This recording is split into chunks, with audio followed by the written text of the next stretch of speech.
بسم اللہ الرحمن الرحیم۔ کیا مسلمان عورت اجنبی مرد کو دیکھ سکتی ہے؟ یہ سوال کافی ارد گرد آ رہا ہے۔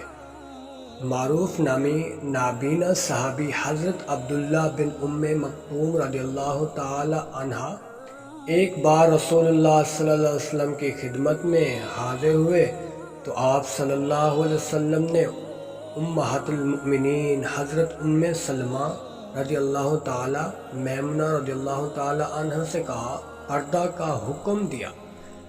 اس پر حضرت سلمہ رضی اللہ تعالی عنہ نے تعجب سے عرض کیا، یا رسول اللہ، یہ صحابی تو نبینا ہے، ان سے پردے کی کیا حاجت ہے؟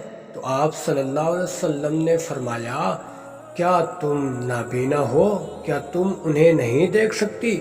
تو اس سے ہمیں یہ پتہ چلا ہے کہ پردہ کتنی ضروری ہے۔ ہمیں اپنی مائیں بہنوں کو پردے کا حکم ضرور دینا چاہیے، نہیں تو ہم گناہگار ہوں گے۔